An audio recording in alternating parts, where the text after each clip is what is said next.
വയനാട് വലിയൊരു ദുരന്തമുണ്ടായപ്പോൾ നാടാകെ അതിനെ പലതരത്തിൽ സഹായിക്കാനായി തയ്യാറെടുത്തു. അത്തരത്തിൽ ഒരു സഹായമാണ് കൊല്ലം പത്തനാപുരം സ്വദേശിയായിട്ടുള്ള അബ്ദുൾ അസീസും ചെയ്യുന്നത്. ഞാനിപ്പോൾ ഉള്ളത് അദ്ദേഹം അതായത് ആ നാട്ടിലെ ആളുകൾക്ക് ഇപ്പോൾ വീട് ഉൾപ്പെടെ നഷ്ടപ്പെട്ടിരിക്കുകയാണ്. പലതരത്തിലാണ് അവിടെ ഉള്ള ആളുകളെ സഹായിക്കുന്നതിന് വേണ്ടി പലരും പല സന്നദ്ധ സംഘടനകൾ ഉൾപ്പെടെ മുൻകൈ എടുക്കുന്നത്. അബ്ദുൾ അസീസ് ആയിക്കോട്ടെ, അദ്ദേഹം അദ്ദേഹത്തിൻ്റെതായിട്ടുള്ള രീതിയിലും സഹായിക്കാൻ തയ്യാറെടുക്കുന്നു. നമുക്ക് ഇക്കയോട് തന്നെ ചോദിച്ച് കാര്യങ്ങൾ മനസ്സിലാക്കാം. അപ്പോൾ പലരും പൈസ കൊടുക്കുന്നു, പല കാര്യങ്ങൾ ചെയ്യുന്നു. ഇക്ക എന്താണ് ചെയ്യാൻ പോകുന്നത്? ഞാൻ വിചാരിക്കുന്നത് ഞങ്ങളുടെ നേതാവ് രാഹുൽ ഗാന്ധി 100 വീട് വെക്കുന്നു. ആ 100 വീട് വെക്കുമ്പോൾ 100 കട്ടിൽ അവിടെ കൊടുക്കുക. മറ്റേവർ ആഹാര സാധനവും കൊടുത്തു കഴിഞ്ഞാൽ അത് കഴിച്ച് മാറിപ്പോവുക. അപ്പോൾ 100 വീട്ടിലേക്ക് 100 കട്ട് തന്നെ നല്ല വൃത്തിയായിട്ട് നല്ല തടിയിട്ട് നമ്മുടെ തടി പൊണ്ണായിട്ട് 100 കട്ടിൽ പണിഞ്ഞു കൊടുത്താൽ ആ 100 വീട്ടിലും കിടക്കും. ഒരു വീട്ടിൽ തന്നെ ഒത്തിരി സാധനം കൊടുത്താൽ അത് ഒരു വീട്ടിലാവത്തില്ലേ.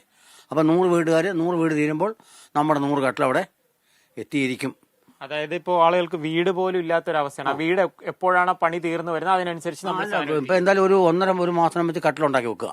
വീട് എപ്പോഴാവുന്നു അപ്പോഴേ ലോറിയെ കയറ്റുക, ഇവരെ കൂടെ കൊണ്ടുപോകാൻ സെറ്റിൽ ചെയ്യുക. ആ 100 വീട്ടിലേക്ക് നമ്മുടെ 100 കട്ടിലവിടെ റെഡിയായിരിക്കും. അതും നല്ല തേക്കും മാഞ്ഞി ആക്കിയിട്ട് നല്ല സ്ട്രോങ് ആയിട്ട് അല്ല കട വിലയ്ക്ക് വാങ്ങിക്കുന്നതല്ല, നല്ല ബലത്ത് അടിയിട്ട് നല്ല ഭംഗിയായിട്ട് 100 കട്ടിൽ 100 വീട്ടിലേക്ക്.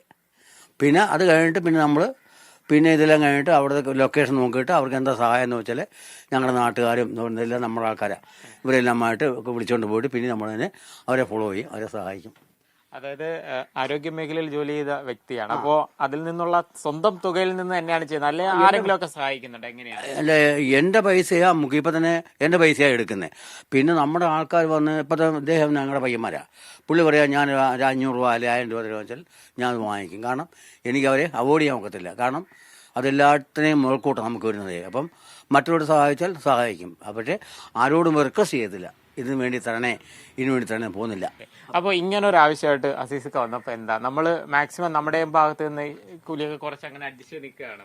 അതെ നമ്മൾ സന്തോഷം. നല്ല ഒരു പരിപാടിയില്ല, ഇങ്ങനെ ഒരു പരിപാടി ചെയ്യുകയെന്ന് വെച്ചാൽ നമുക്ക് സന്തോഷമാണ്. നമ്മുടെ ആൾക്കാരെല്ലാം വിളിച്ച് നമ്മൾ ചെയ്യും. ആശാരിപ്പണി എന്ന ഒരു ജീവിതത്തിൽ ഇത് ആദ്യത്തെ ഒരു അനുഭവമായി? അതാണ് ആദ്യത്തെ അനുഭവം തന്നെ, ഈ ഒരു പരിപാടി ആദ്യത്തെ ഒരു. എങ്ങനെയാ നിങ്ങൾക്ക് ആശാരിമാർക്ക് അറിയാലോ, നല്ല തടി എല്ലാം നല്ല ഉറപ്പുള്ള സാധനം? നല്ല ഉറപ്പുള്ള നല്ല സാധനമായിട്ടായിരിക്കും ചെയ്യുന്നത്. എന്ത് തടിയൊക്കെ ഉപയോഗിക്കുന്നത്? ഇതിപ്പം അക്കേഷ്യ, മാഞ്ചിയം, തേക്ക് ഇങ്ങനെയുള്ള സാധനങ്ങൾ. തേക്ക് ഉൾപ്പെടെ ഉപയോഗിക്കുന്നുണ്ട്? ഉണ്ട്. അപ്പോൾ അത് അദ്ദേഹമാണ് ഇതിനെല്ലാം നേതൃത്വം നൽകുന്ന ആശാരി. അപ്പോൾ വലിയൊരു സന്ദേശമാണ്. കാരണം പലരും പണം നൽകുന്നു, പലരും ഭക്ഷണ വസ്തുക്കൾ നൽകുന്നതിനിടയ്ക്കൊക്കെ ഇത്തരത്തിൽ കാര്യം വീടുകളിൽ ഇനി അത്യാവശ്യം അവരുടെ അടിസ്ഥാനപരമായിട്ടുള്ള ആവശ്യങ്ങൾ കട്ടിൽ ഉൾപ്പെടെയുള്ളവ അത്യാവശ്യമാണ്. അതുകൊണ്ടാണ് 100 കട്ടിൽ എന്നുള്ള ഒരു വലിയ ലക്ഷ്യം അസീസിക്കയുടെ നേതൃത്വത്തിൽ ഇവിടെ മുന്നേറുന്നത്. ചിലപ്പോൾ 100-ലൊന്നും നിൽക്കില്ല, അതിൽ നിന്നും ചിലപ്പോൾ മുന്നോട്ട് പോകാനായിട്ട് സാധ്യതയുണ്ട്. എന്തായാലും ഇതുപോലെയുള്ള നല്ല മാതൃകകൾ ഇത്തരത്തിൽ ദുരിതത്തിലായിരിക്കുന്ന സമയത്ത് അത് നാടിന് പകർന്നു നൽകുന്നത് വലിയൊരു സന്ദേശമാണ്.